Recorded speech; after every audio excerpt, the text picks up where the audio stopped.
हाँ, तो आज मेरा टॉपिक है इकोलॉजी पर और इकोलॉजी रिक्स का एफडब्ल्यू रिक्स का इकोलॉजी है, इकोलॉजी थ्योरी। ये एक्चुअली इकोलॉजी थ्योरी स्टार्टिंग हुआ सेकेंड वर्ल्ड वॉर के बाद। सेकेंड वर्ल्ड वॉर के बाद ऐसा लगने लगा हाँ, समाज में, और एक्चुअली तभी ये था क्या कि आधुनिक सरकार का दायित्व तो बहुत ज्यादा बढ़ रहा था, उसमें परिवर्तन हो रही थी। खासकर ये वैश्वीकरण जब से लागू हो गया उस समय से ये दायित्व ज्यादा बढ़ने लगी, क्योंकि तभी सरकार का बहुत ज्यादा जिम्मेदारी बढ़ रहा था, कुछ न कुछ परिवर्तन हो रहा था। अब बहुत ज्यादा जनता में आशाएं जग रही थी, उसको लेकर के सरकार, एक तरफ सरकार भी जागरूक था और एक तरफ जनता भी जागरूक थी। तो उस चीज को देखते हुए, उस चीज को ध्यान में रखते हुए एफडब्ल्यू रिक्स ने ये आज का जो समय था उस समय में ये चालू किया, उस समय में ये चालू किया। और खासकर परिस्थितिकीय दृष्टिकोण सेकेंड वर्ल्ड वॉर के बाद जो प्रचलन में आया, वो खासकर रिक्स के द्वारा एशिया, अफ्रीका, लैटिन अमेरिका के जो स्वतंत्र हो रहे थे, नव स्वतंत्र राष्ट्र जो थे, उसमें उन्होंने उसको ये ज्यादा जिम्मेदारी बढ़ने लगी कि जैसे जैसे राष्ट्र स्वतंत्र होने लगे, विकास करना था।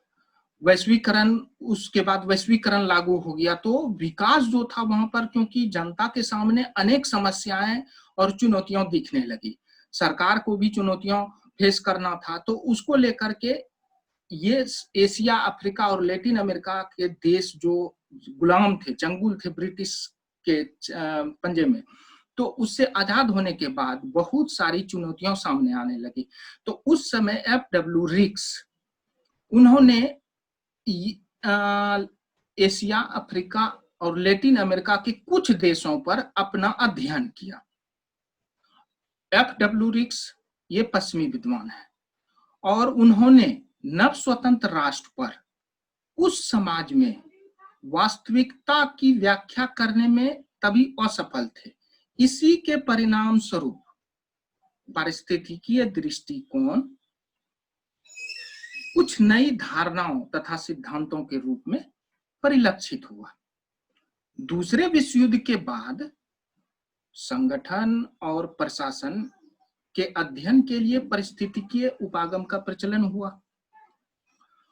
उस समय खासकर इसको तुलनात्मक उपागम के भी नाम से जाना जाता है। रिक्स ने जो ये पारिस्थितिकीय दृष्टिकोण दिया, उसको ये तुलनात्मक उपागम के भी नाम से जाना जाता था। लोक प्रशासन का परिवेश जो है, उसका एक अलग परिवेश होता है और वो अलग रहकर कार्य, कोई जरूरी नहीं कि अलग रहकर कार्य करेगा, सब एक ही परिवेश में। हालांकि लोक प्रशासन का प्रशासक जो होता है वो अपना वो कार्य करते हैं, लेकिन वो उसी समाज में रहते हैं जिस समाज में आम आदमी रहते हैं, और उसी समाज में पल बढ़ करके आगे कार्य करते हैं। और लोक प्रशासन को समझने के लिए पहले दोनों के बीच की पारस्परिक क्रिया को जानना आवश्यक होता है। इसको अपनाने वाले सिद्धांत को ही पारिस्थितिकी सिद्धांत कहते हैं। यानी कि लोक प्रशासन अपने परिवेश से अलग रहकर कार्य नहीं करता, यह परिवेश उसको प्रभावित करता है, वह स्वयं भी उससे प्रभावित होता है। उसको समझने के लिए, लोक प्रशासन को समझने के लिए दोनों के बीच की क्रिया को जानना आवश्यक होता है। इसी को पारिस्थितिकीय सिद्धांत के नाम से पुकारा जाता है। वास्तव में पारिस्थितिकीय शब्द जीव विज्ञान से लिया गया है, यह जो कि प्राणियों, उसके भौतिक तथा सामाजिक पर्यावरण के आंतरिक संबंधों से संबंधित होता है। अब एक्चुअली यह है कि पारिस्थितिकी दृष्टिकोण जो है, वो परिस्थितिकी दृष्टिकोण के अनुसार कहता है कि जिस प्रकार कोई पौधा एक विशेष जलवायु में पल सकता है, दूसरी जलवायु में नहीं पल सकता है, क्योंकि उसके अपने विकास के लिए एक विशेष प्रकार की जलवायु, मिट्टी, नमी, तापमान, वर्षा इत्यादि की आवश्यकता होती है। इसलिए वो डिफरेंट जलवायु में नहीं पल सकता, इसलिए उसके लिए जो चाहिए उसी जलवायु में पल सकता है। उसी प्रकार प्रत्येक समाज का विकास उसके अपने अतीत, ऐतिहासिक मान्यताओं, आर्थिक, सामाजिक, सांस्कृतिक, राजनीतिक आदि से जुड़ा होता है।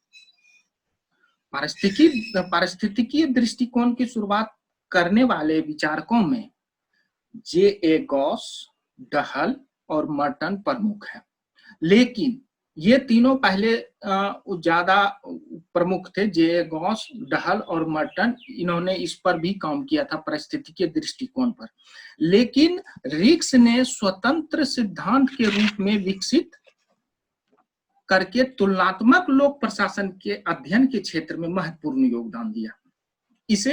इसने तुलनात्मक लोक प्रशासन में रिक्स ने तुलनात्मक लोक प्रशासन में बहुत ज्यादा योगदान दिया, और ये उपागम उसी लोक प्रशासन के अध्याय में, लोक प्रशासन का जो चैप्टर है वो तुलनात्मक लोक प्रशासन के अंतर्गत ये चीज को दिया गया। हालांकि अब जब ये मैटर आता है तो तब वहां पर अध्ययन करने के लिए तुलनात्मक लोक प्रशासन का भी अध्ययन किया जाता है, और उस अध्ययन को लेकर के सामाजिक स्तर पर जब आता है, धरातल पर जब आता है, तब वहां पर देखता है कि क्यों, क्या जरूरी है ये पारिस्थितिकीय दृष्टिकोण अन्य उपागमों के तहत, अन्य समाजों के तहत ऐसा जरूरी है, तो क्यों किया, ऐसा किस लिए किया।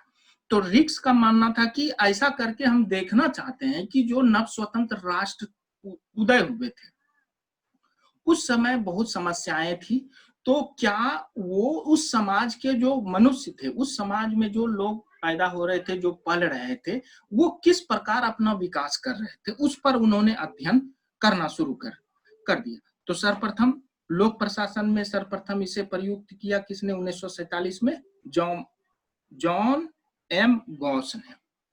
इस दृष्टिकोण का विकास जो हुआ वो अमेरिकी विद्वानों ने थाईलैंड, फिलीपींस और भारत में किए गए अध्ययनों पर किया। इस दृष्टिकोण का जो अध्ययन है थाईलैंड, फिलीपींस और भारत में किए गए अध्ययनों के आधार पर किया, कि यानी कि यही तीनों देश ऐसा चुना, उसको ऐसा वहां पर लगा कि ये तीनों देश फिट बैठता है अध्ययन करने के लिए। रिक्स का मानना था कि दृष्टिकोण का संबंध देश की सामाजिक, आर्थिक, राजनीतिक, ऐतिहासिक, सांस्कृतिक, ये सब जो है, ये सब संबंधी वातावरण प्रशासनिक व्यवहार को किस प्रकार से प्रभावित करता है, उनका ये कहना था, रिक्स का कहना था।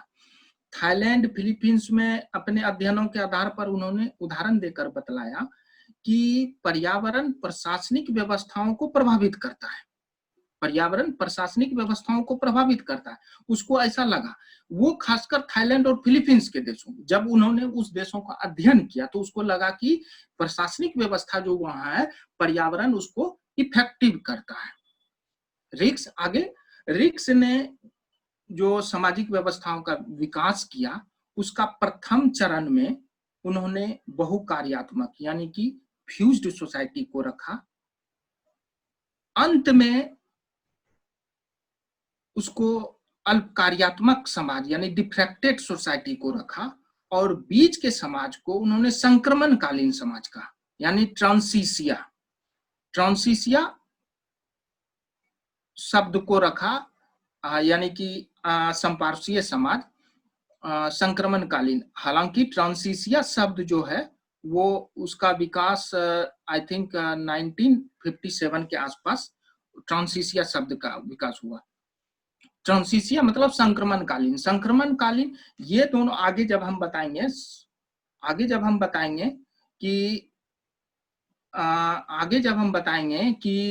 कार्यात्मक फ्यूज्ड सोसाइटी और अल्प कार्यात्मक डिफ्रैक्टेड सोसाइटी, ये दोनों के बीच का समाज संपार्श्वीय समाज है। संपार्श्वीय समाज जो होता है एक संक्रमणकालीन समाज होता है। संक्रमणकालीन समाज यानी कि उसमें विभिन्न प्रकार के जाति, धर्म, व्यवस्था, संस्कृति, बोलचाल, रहन सहन संपूर्ण प्रकार के उस समाज में रहते हैं, इसलिए उसको संक्रमणकालीन कहा गया। आगे उसको डिफाइन करेंगे हम संक्रमणकालीन को। एक्चुअली जब रिक्स ने इन्होंने अपना मॉडल दिया कार्यात्मक, अल्प कार्यात्मक और उसके बीच का सोसाइटी को समपार्श्वीय समाज कहा। तो पहला नंबर हो गया बहुकार्यात्मक, जिसको फ्यूज्ड सोसाइटी कहेंगे, अल्प कार्यात्मक डिफ्रैक्टेड सोसाइटी कहेंगे, और समपार्श्वीय प्रिज्मेटिक सोसाइटी कहेंगे। अब रिक्स का कहना था कि समपार्श्वीय रिक्स का कहना था कि समाज पूर्ण रूप से बहुकार्यात्मक, यानी कि उसको अल्प कार्यात्मक भी कहिए, डिफ्रैक्टेड सोसाइटी कहिए, या बहुकार्यात्मक समाज कहिए, फ्यूज्ड सोसाइटी कहिए। उसका कहना है कि बहुकार्यात्मक समाज या अल्प कार्यात्मक नहीं कहा जा सकता है, संपूर्ण पूरे समाज को हम इस तरह से नहीं कह सकते हैं। रिक्स ने तीनों रूप, परंपरागत समाज, विकसित समाज, विकासशील समाज का विश्लेषण प्रस्तुत करता है, लेकिन रिक्स ने मुख्य रूप से रुचि दिखाई, उसका जागरूक, उन्होंने इंटरेस्टेड था समपार्श्वीय समाज में। उन्होंने उस समाज में प्रशासनिक व्यवस्था पर प्रकाश डालने के लिए यह अध्ययन किया। अब बहुकार्यात्मक फ्यूज्ड सोसाइटी जो है, वो फ्यूज्ड सोसाइटी को समझना है। फ्यूज्ड सोसाइटी क्या है? फ्यूज्ड सोसाइटी की अवधारणा का रिक्स ने उदाहरण देते हुए चीन और थाईलैंड देशों को चुना। चीन और थाईलैंड देशों को चुना, ये चीज ध्यान में रखना है। फ्यूज्ड सोसाइटी का अध्ययन करने के लिए, इस समाज का अध्ययन करने के लिए रिक्स ने चीन और थाईलैंड देशों को चुना। इन समाजों में फ्यूज्ड सोसाइटी के इस समाजों में कार्य का वर्गीकरण नहीं था। इस सोसाइटी में, फ्यूज्ड सोसाइटी में कार्य का वर्गीकरण नहीं था। इसमें एक संरचनाएं अनेक प्रकार की कार्य करती थी। एक संरचना एक अनेक प्रकार की कार्य करती थी।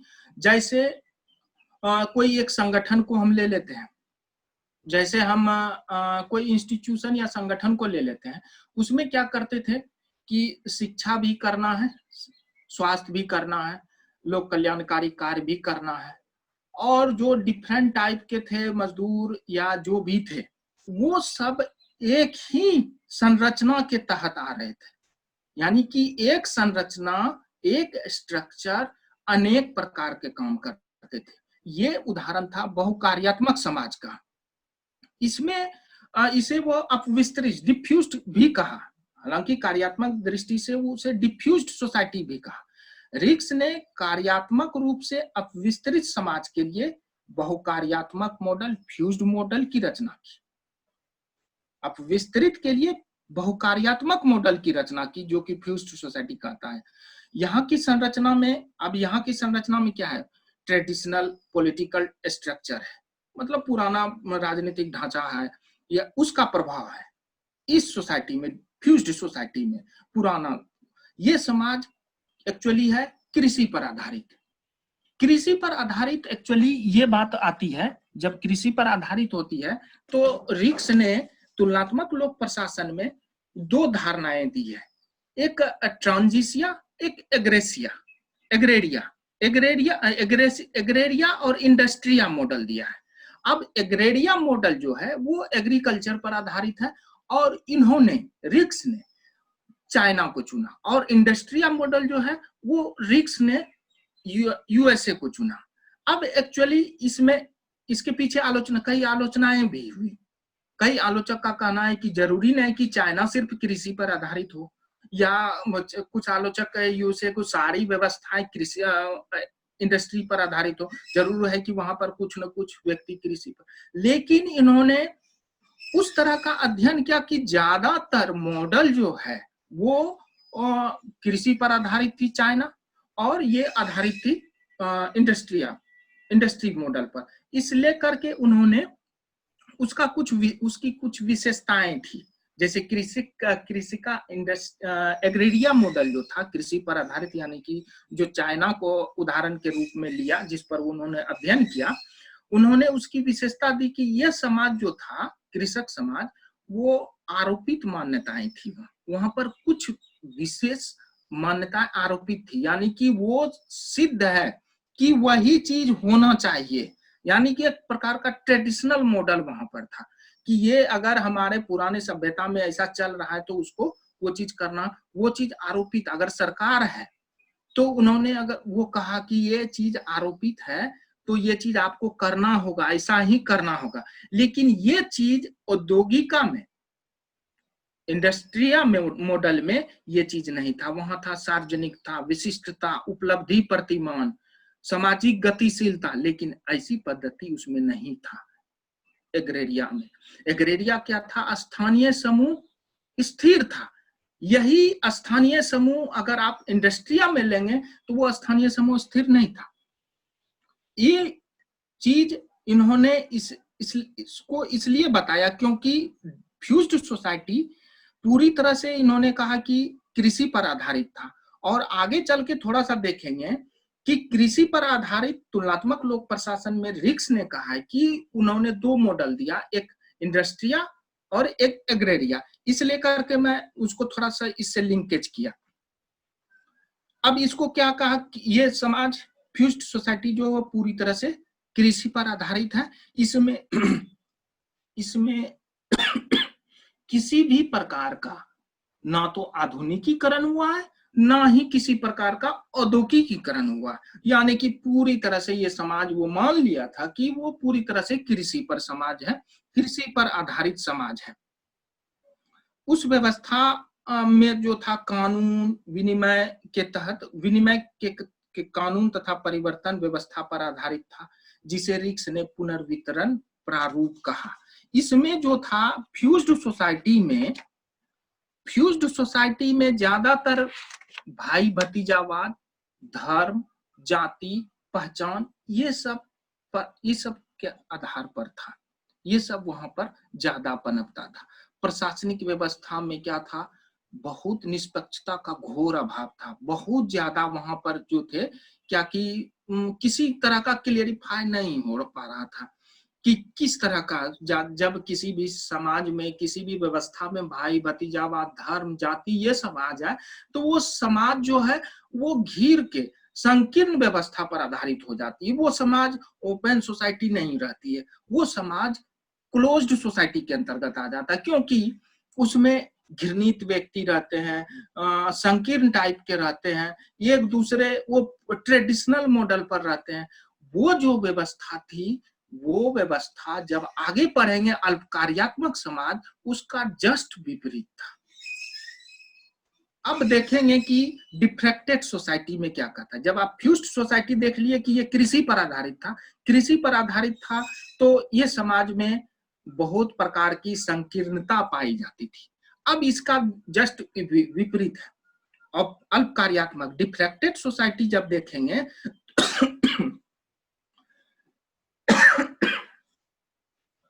डिफ्रैक्टेड सोसाइटी जो होती है उन्होंने रिक्स ने सार्वभौमिकता के सिद्धांत पर आधारित माना है। इसमें यानी कि औपचारिक होता है, समाज का ढांचा जो है औपचारिक होता है, इसमें नियम कानून होते हैं, इसमें प्रत्येक संरचना एक विशेष प्रकार की कार्य करती है। यही चीज जब आप बहुकार्यात्मक समाज में देखेंगे कि एक संरचना प्रत्येक प्रकार की कार्य करती है, और अल्प कार्यात्मक समाज में देखेंगे कि प्रत्येक संरचना एक विशेष कार्य करती है। अब देखेंगे कि ये सार्वभौमिक सिद्धांतों पर आधारित, इससे सीधा सीधा स्पष्ट हो जाता है कि जब आप कोई बड़े पढ़े लिखे व्यक्ति, बहुत ज्ञानवान व्यक्ति रहेंगे तो वहां पर घृणित संकीर्ण टाइप के नहीं रहेंगे, इसमें कोई भेद मूलक तत्व नहीं रहेगा, ये सब व्यवहार में पूरी तरह से ओपन रहता है। तो ये चीज मतलब ये कि विभिन्न प्रकार के नियम कानून होते हैं इसमें। ये औपचारिक सिद्धांत पर समाज का ढांचा जो होता है औपचारिक होता है, नियम कानून के सहारे समाज को चलाया जाता है। यानी कि यहाँ पर पूरी तरह से कहा जाए, एक जिस प्रकार से किसी भी देश का उदाहरण लिया जाए तो वहां पर एक सरकार होती है, सरकार के द्वारा एक संविधान बनाया जाता है, संविधान में सारे नियम कानून को संग्रहित किया जाता है, और उस नियम कानून के तहत पब्लिक को, जनता को चलना पड़ता है, क्योंकि वो नियम कानून जनता के लिए ही बनाया गया, एक सिस्टमेटिक ढंग से चलने के लिए, और उस जनता भी चलती है, इसलिए उसको औपचारिक कहा। औपचारिक का मतलब हो गया कि सरकार नियम कानून बनाए और नियम कानून के तहत जनता चलेगी। मतलब विभिन्न प्रकार के नियम कानून होते हैं, वहां नियम कानून के सहारे समाज को चलाया जाता है, वहां पर प्रत्येक संरचना एक विशेष प्रकार की कार्य करती है। अब जैसे प्रत्येक संरचना विशेष प्रकार की कार्य करती है, उसमें कहा कि एक संरचना कई कार्य करते हैं। कहने का मतलब उस संरचना में जो थी इसमें बहुकार्यात्मक समाज में एक ही संरचना में विभिन्न प्रकार के कार्य करते थे, स्वास्थ्य भी करते थे, स्वास्थ्य का कार्य भी करते थे, शिक्षा का भी कार्य करते थे, या अन्य कृषि का भी कार्य करते थे। लेकिन ये समाज जो है विशेषीकृत समाज हो गया। ये समाज में अब जैसे हेल्थ सेक्टर हो गया, उसके लिए एक डिपार्टमेंट हो गया, उसके लिए एक संरचना तैयार हो गया, स्ट्रक्चर तैयार हो गया। एजुकेशन, उसके लिए एक अलग स्ट्रक्चर तैयार हो गया। एग्रीकल्चर, उसके लिए अलग, एचआरडी इसके लिए अलग हो गया। तो यहाँ पर जो है प्रत्येक संरचना वो कार्य करते हैं। प्रत्येक संरचना प्रत्येक संरचना जब कार्य करेंगे तो वहां पर व्यक्ति विशेषीकृत व्यक्ति होंगे, क्योंकि जैसे मिनिस्ट्री लिया जाए, मिनिस्ट्री में हर एक प्रमुख मिनिस्ट्री जो है वो उसका पद संभालते हैं, और वो विशेषीकृत व्यक्ति होते हैं, क्योंकि उनके द्वारा मंत्रिमंडल जो चलाया जाता है, मंत्रिमंडल का जो सफर तय किया जाता है, अगर उसमें एक विशेषीकृत व्यक्ति नहीं रहेंगे तो मंत्रिमंडल का भार संभालना मुश्किल हो जाता है। वहां पर एक विशेष कार्य होता है, वो क्योंकि वो देश के लिए एक अहम वो स्ट्रक्चर है, वो संरचना है, इसलिए उसमें एक विशेष कार्य होता है, एक विशेष प्रकार का संरचना होता है। और उस समाज में जैसे ये अल्पकार्यात्मक समाज है, उस समाज में राजनीतिक निर्णय करना राजनीतिज्ञों का काम होता है और प्रशासनिक निर्णय करना प्रशासनिकों का काम होता है।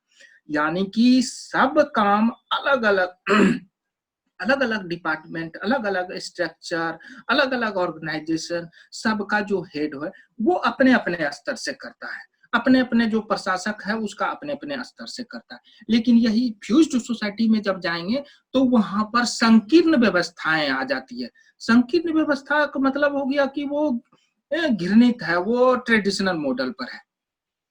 अब ये समाज में क्या है, ये समाज खुली वर्ग संरचना के आधार पर है, लेकिन इसके अपोजिट जब देखेंगे वो समाज वो क्लोज्ड संरचना के आधार पर है, वो उसमें नहीं है, इसमें खुली वर्ग संरचना। इसका प्रतिनिधित्व विभिन्न संघ करते हैं, जैसे कोई कृषि का संघ ले लीजिए, एग्रीकल्चर का ले लीजिए, कोई किसान का ले लीजिए, सब संघ अलग अलग काम करते हैं। इसमें और क्या है कि इसमें वैज्ञानिक तर्क पर आधारित होता है। ये एक प्रकार से आप लोग सब देख लीजिए कि किस तरह से इसलिए विशेषीकृत कहा है, इसमें वैज्ञानिकता का अभाव नहीं देखा जाता है। फ्यूज्ड सोसाइटी में वैज्ञानिकता का अभाव देखा जाता है, लेकिन इसमें क्या है, वो वैज्ञानिकता का अभाव नहीं देखा जाता है। ये पूरी तरह से वैज्ञानिक तर्क पर आधारित हो, और इसकी अर्थव्यवस्था जो है वो मार्केटाइज्ड सिस्टम है, मार्केटाइज्ड व्यवस्था पर आधारित, बाजार व्यवस्था पर आधारित है। और इसलिए इस रिक्स ने इसे बाजारीकृत या मार्केटाइज्ड समाज कहा। यानी कि अल्पकार्यात्मक समाज अगर छोटे रूप में देखें, अल्पकार्यात्मक समाज सार्वभौमिक सिद्धांत पर आधारित है। इस समाज में जो व्यक्ति रह रहे हैं विशेषीकृत प्राप्त किए हैं।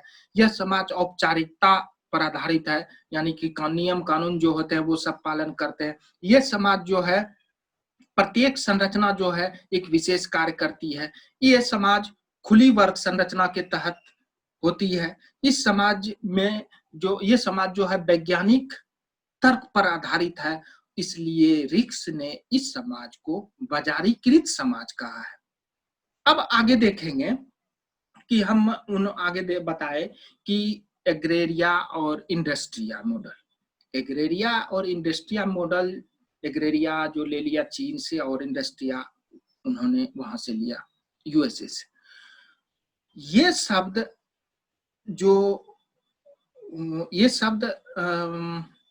ये चीज जो अध्ययन किया तुलनात्मक लोक प्रशासन के अंतर्गत किया, उन्होंने समाजों में कृषि मतलब वहां पर देखा कि कुछ समाज ऐसे होते हैं जो मुख्य रूप से औद्योगिक होते हैं, तो कुछ समाज कृषि पर आधारित होते हैं। तो उन्होंने अमेरिका को उदाहरण जो लिया और चीन का जो उदाहरण लिया, दोनों अपने अपने परिप्रेक्ष्य में, चीन को दे दिया कृषि में और अमेरिका को दे दिया औद्योगिका के क्षेत्र में। तो रिक्स का मानना था कि दोनों मॉडल अपने अपने समाज में, अपने अपने समाजों के अध्ययन में विशेष रूप से सहायक नहीं है। जरूरी नहीं है कि वो चीज वहां फिट होगा।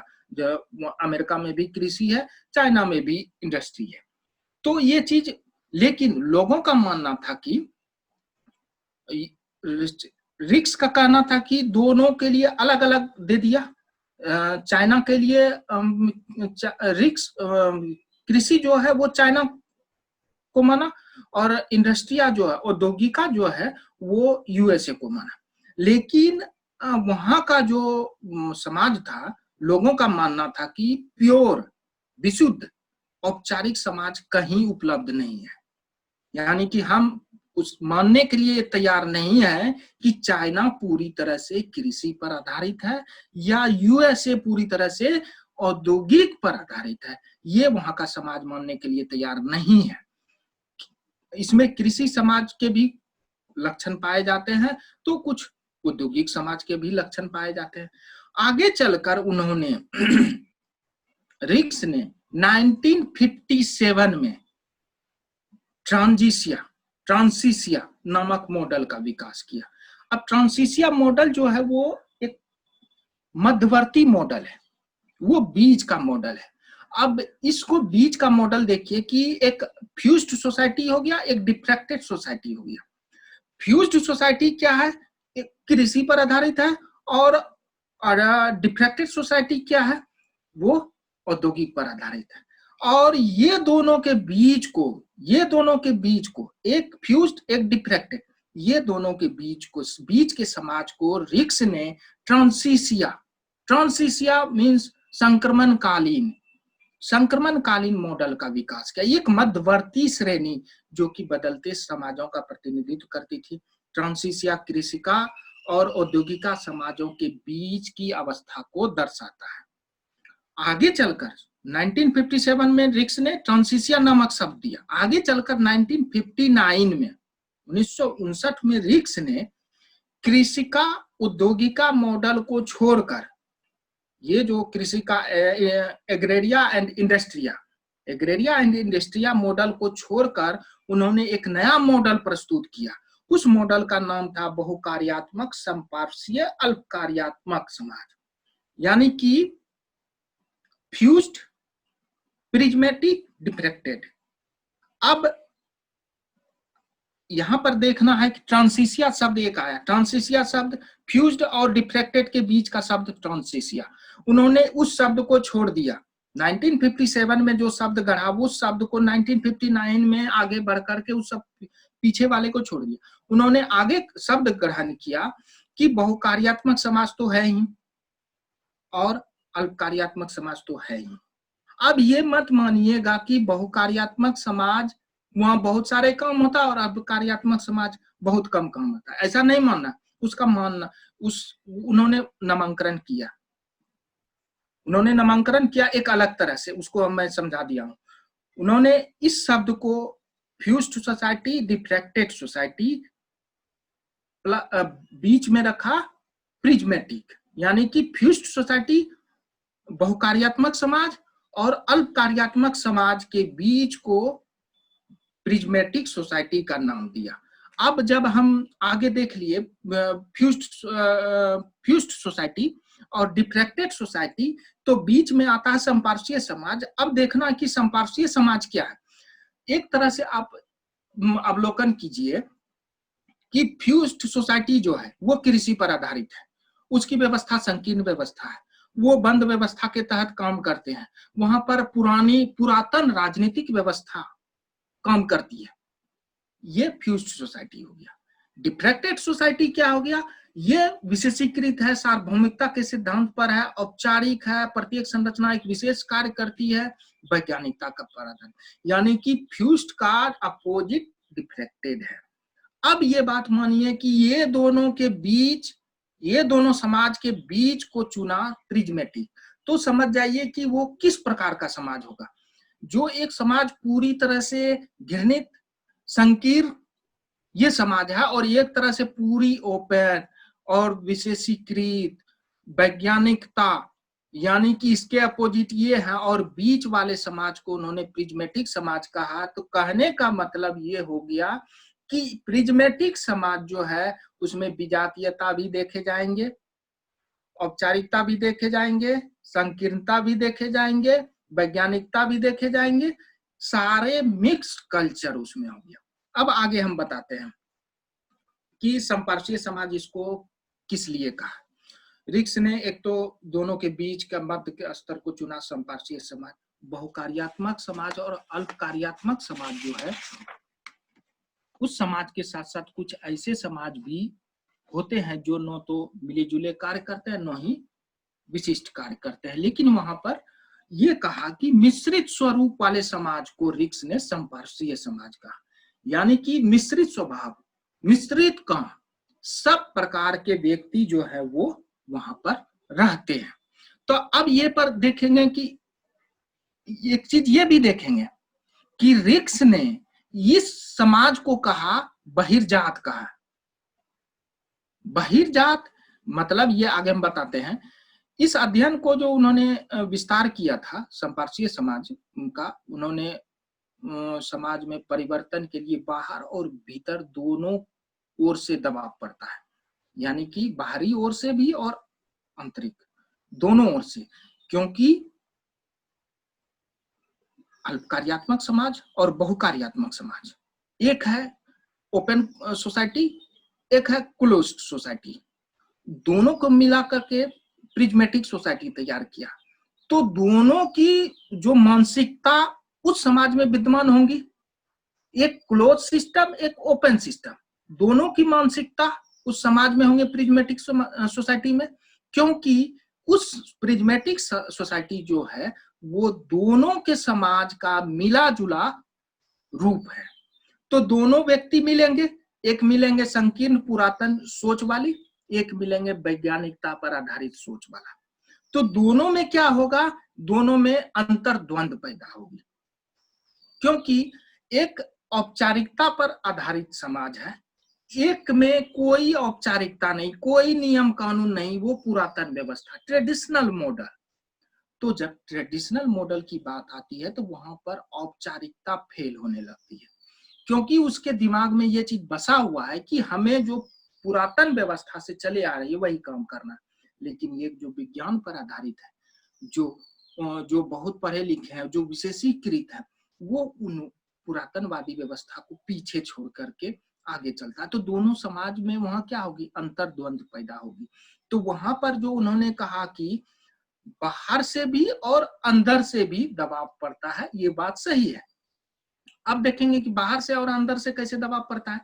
अंदर का जो रूप है, जो उसमें अंतर्जात पैदा हुई है, जो ट्रेडिशनल मॉडल है, उस ट्रेडिशनल मॉडल में हमारे जो व्यक्ति रह रहे हैं और जो बाहरी व्यक्ति हैं, जो वैज्ञानिक सोच वाले हैं, वो क्या होता है कि परिवर्तन के लिए बाहर और भीतर दोनों ओर से दबाव पड़ता है। जब यह बाहरी होता है तो उसे बहिर्जात कहते हैं, और जो वो अंदर होता है तो अंतर्जात कहते हैं। आगे चलकर संपार्श्विक समाज को रिक्स ने इसकी कई विशेषताएं दी है। उस विशेषता को हम देखेंगे आगे चलकर कि विजातीयता, एक है विजातीयता, एक औपचारिकता, एक परस्पर व्यापार। विजातीयता हेट्रोजेनिटी, यानी कि इस समाज में अब देखिए कि संपार्श्विक समाज चल रहा है, क्योंकि ये दोनों का मिला जुला है। ध्यान में ये रख के चलना है कि दोनों का जो मिला जुला है, वो मिला जुला समाज में विजातीयता क्या है। प्रिज्मेटिक सोसाइटी जो है वो दोनों समाज का मिला जुला है, और उस समाज की जो रिक्स ने विशेषता बताई विजातीयता, यानी कि इसका अर्थ यह हो गया कि एक ऐसा समाज जिसमें अनेक प्रकार की व्यवस्थाएं साथ साथ हो, डिफरेंट स्ट्रक्चर जो है वो साथ साथ चलता है, संपार्श्वीय समाज में जो होता है अत्यधिक विषमता या विजातीयता पाई जाती है, हेट्रोजिनिटी पाई जाती है। संपार्श्वीय समाज में क्या होता है, नया पुराना पूरब पश्चिम सब तरह का मिक्स्ड कल्चर वो पाया जाता है। ये इसमें सब तरह का मिश्रण होता है, इसलिए इसका नाम विजातीयता है। यानी कि एक जात का कोई नहीं रहता है, वो डिफरेंट जात। जात मतलब ये जात नहीं, कास्टिज्म वाला नहीं। मेरा कहने का मतलब है क्या कि कोई नया सोच रखता है, कोई पुराना सोच रखता है, कोई कृषि पर आधारित है, कोई वैज्ञानिक तथ्य प्रस्तुत करता है, कोई कानून को फॉलो करता है, कोई ट्रेडिशनल मॉडल से है। तो ये चीज हो गया, वहां पर डिफरेंट सोच वाले को हम विजातीयता कहेंगे। कई भिन्न भिन्न प्रकार के सोच वाले को हम विजातीयता कहेंगे। इसमें ये यहाँ पर आप समझ में आ गया कि संपार्श्वीय समाज जो है वो क्यों इसमें विजातीयता पाई जाती है, क्योंकि ये दोनों समाज के बीच का स्तर है। अब औपचारिकता देखेंगे, फॉर्मलाइजेशन। औपचारिकता का मतलब हो गया कि इसमें कुछ अंतर पाया जाता है, कहता कुछ और है, करता कुछ और है। कथनी और करनी में अंतर पाया जाता है। ऐसे समाज में नियम, कानून, संविधान, सरकार ये सब औपचारिक रूप से विद्यमान होते हैं। अब एक चीज देखेंगे कि आप जो डिफ्रैक्टेड सोसाइटी था वो औपचारिकता पर आधारित थे। उसमें कहा गया कि एक विशेषीकृत व्यक्ति रहता है, उसको कहा गया कि एक वो विभिन्न प्रकार की संरचनाएं काम करती है, वो विज्ञान पर आधारित है वो समाज। लेकिन जब आप प्रिज्मेटिक के अंतर्गत आएंगे और औपचारिकता को डील करेंगे तो वहां पर आपको कुछ चीज देखने को मिलेगी। ये मिलेगी कि ये जो औपचारिकता है ये संपार्श्वीय समाज की विशेषता है। अब संपार्श्वीय समाज में थोड़ा सा लॉजिक लगाएंगे कि फ्यूज्ड और डिफ्रैक्टेड सोसाइटी के बीच का समाज प्रिज्मेटिक सोसाइटी है, और उसकी विशेषता कि इसमें नियम, कानून, संविधान, सरकार ये सब औपचारिक रूप से विद्यमान होते हैं। अब देखेंगे कि इसमें भिन्नताएं क्या देखी जाती है। नियम, कानून, संविधान ये सब तो देखी जाती है, लेकिन इसका वास्तविक अधिकारी वर्ग का वास्तविक व्यवहार संविधान एवं कानून के अनुसार नहीं पाया जाता है। यानी कि भिन्नता यहाँ पर पकड़ा गया। इसमें डिफ्रैक्टेड सोसाइटी में क्या कहा कि डिफ्रैक्टेड सोसाइटी में कहा कि औपचारिकता पर आधारित है। उसमें कहा गया कि सब संविधान, नियम, कानून के तहत चला जाता है। लेकिन प्रिज्मेटिक सोसाइटी में जो औपचारिकता इसकी विशेषता है, उसमें कहा गया कि संविधान, नियम, कानून तो सारे चीज होते हैं, लेकिन उस नियम कानून के सहारे नहीं चलता है, उस नियम कानून के अनुसार नहीं पाया जाता है वो समाज। उसमें यदि औपचारिक नहीं पाया जाता है, लेकिन यदि औपचारिक रूप से स्थापित और प्रभावशाली रूप से व्यवहार के बीच एकरूपता रहती है तो यथार्थता है, और यदि दोनों के बीच दूरी है तो औपचारिकता है। कहने का मतलब यदि औपचारिक रूप से स्थापित है, जैसे संविधान स्थापित है, संविधान औपचारिक रूप से स्थापित है, और प्रभावशाली रूप से व्यवहार के बीच एकरूपता है, तो वह यथार्थता यानी कि संविधान रहते हुए भी हमारा व्यवहार काम करता है। कुछ चीज है कि संविधान बन गया है, संविधान में नियम कानून लागू हो गया, लेकिन वहां पर कुछ व्यवहारिकता भी होती है, तो उसको हम यथार्थता समझेंगे। और जब यदि दोनों के बीच दूरी है, स्थापित, औपचारिक रूप से स्थापित और प्रभावशाली रूप से व्यवहारिक, दोनों के बीच दूरी है तो वह औपचारिकता हो गया। बहुकार्यात्मक और अल्पकार्यात्मक समाज में यथार्थता रहती है, बहुकार्यात्मक और कार्यात्मक समाज में यथार्थता रहती है, जबकि संपार्श्वीय समाज में औपचारिकता रहती है। अब इसका मतलब ये कैसे हो गया? कहने का मतलब जो फ्यूज्ड सोसाइटी था और डिफ्रैक्टेड सोसाइटी था, दोनों यथार्थता पर आधारित था। भले वो ट्रेडिशनल मॉडल पर था, भले ये विज्ञान पर आधारित था, लेकिन यथार्थ तो था। कृषि पर आधारित था, लेकिन काम तो करता था, यथार्थ सही तो था। लेकिन और डिफ्लेक्टेड देखेंगे कि औपचारिक पर सही तो था, कानून भले विज्ञान पर आधारित था लेकिन यथार्थ था।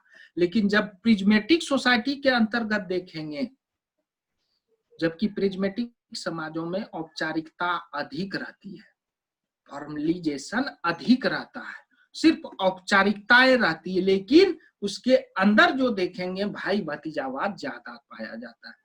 जब कहा गया औपचारिकतावाद का स्तर बहुत अधिक उच्च होता है, वास्तव में संपार्श्वीय समाज में औपचारिकतावाद का स्तर बहुत अधिक उच्च होता है। स्वाभाविक है कि सार्वजनिक अधिकारियों को नियम एवं कानूनों के क्रियान्वयन में अपनी इच्छानुसार कार्य करने में काफी हद तक स्वतंत्रता मिली। आगे देखेंगे ओवरलैपिंग, परस्पर व्यापन। इसका तीसरा है, पहला विजातीयता, औपचारिकता और परस्पर व्यापन। परस्पर व्यापन में देखेंगे संपार्श्वीय समाज में ओवरलैपिंग कहां पर होता है। संपार्श्वीय समाज में नए और आधुनिक संगठन निर्मित किए जाते हैं, फिर भी वहां पर पुराने या विभेदीकृत समाज में प्रभुत्व। अब देखेंगे कि परस्पर व्यापन कैसे हो। जब संविधान भी है और नियम कानून भी है और उसके पीछे ट्रेडिशनल सोच भी है, दोनों फ्यूज्ड एंड डिफ्लेक्टेड सोसाइटी दोनों काम कर रहा है, तो वहां पर क्या होगा कि जब वैज्ञानिकता पर आधारित कोई व्यक्ति काम कर रहा है तो उसके पीछे जो ट्रेडिशनल मॉडल का सोच रखने वाले व्यक्ति है तो उस व्यक्ति उस चीज को नकारते रहेंगे। तो वहां पर क्या होगी, बार बार उस चीज का ओवरलैपिंग करना पड़ेगा।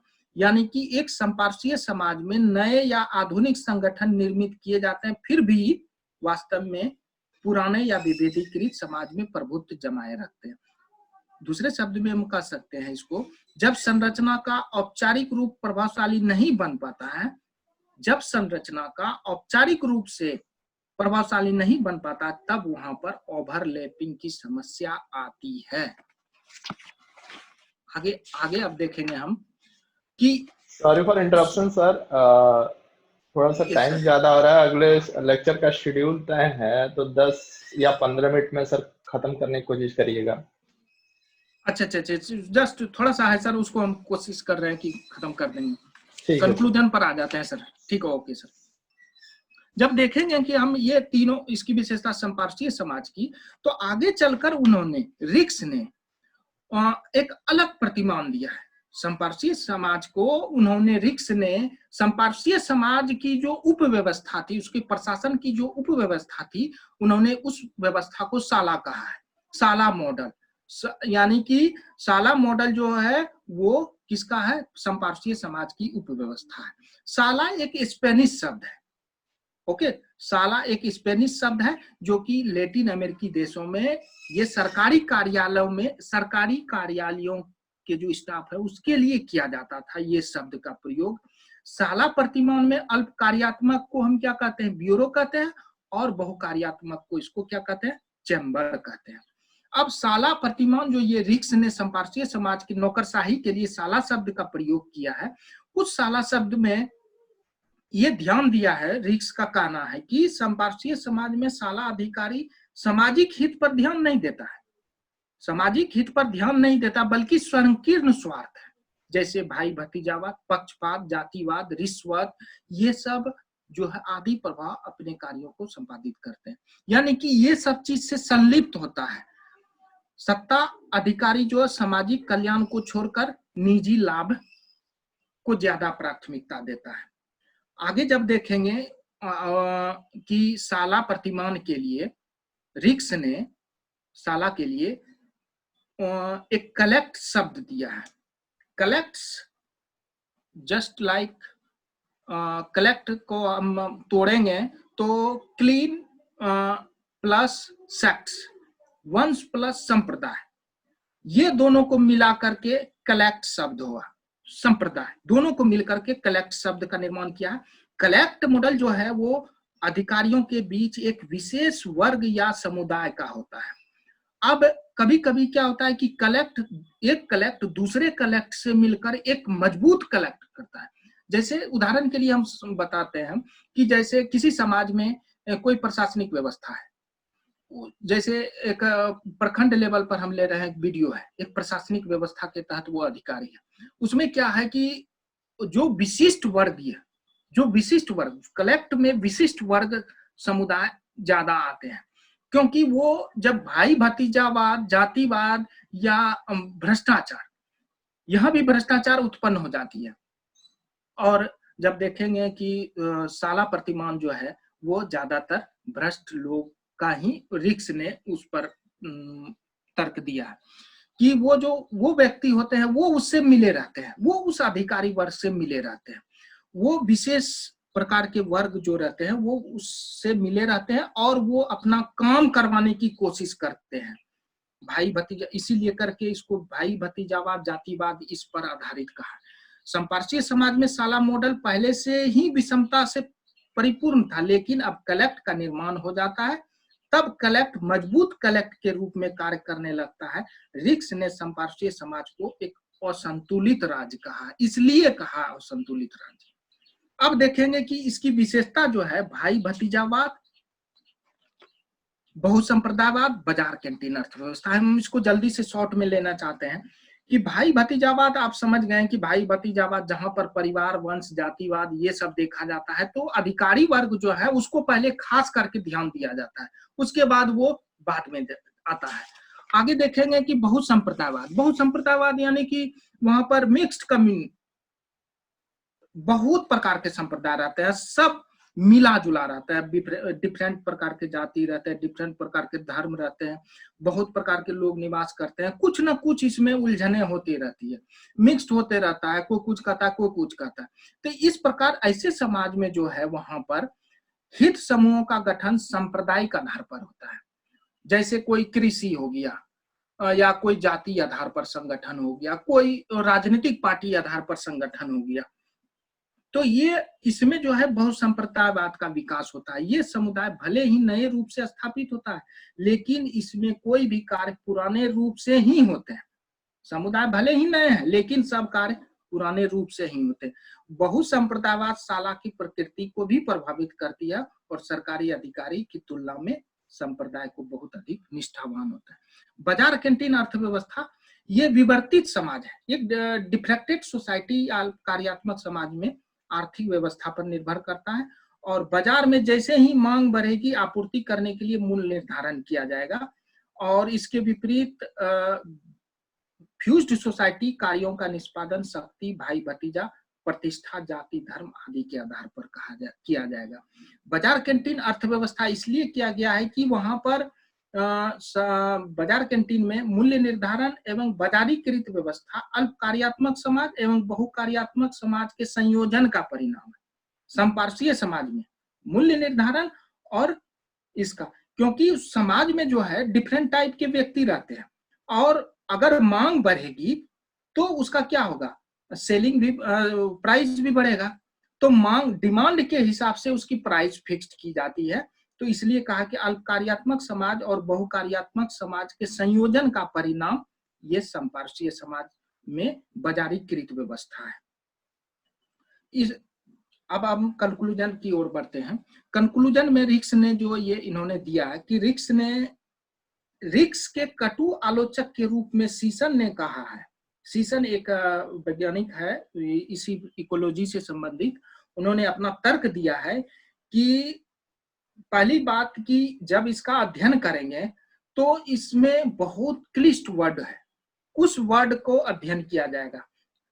इसी प्रकार सीसन ने इसी पर कमेंट करते हुए कहा है कि फ्रेडरिक्स ने दृष्टिकोण को सही ढंग से समझने के लिए उसका 3 बार अध्ययन करना होगा। पहला अध्ययन भाषा की जानकारी के लिए, दूसरा अध्ययन उसका अवधारणा के लिए, तीसरा अध्ययन जब आप करेंगे कि आप अपने आप में कुछ सीखे कि नहीं सीखे, इस प्रकार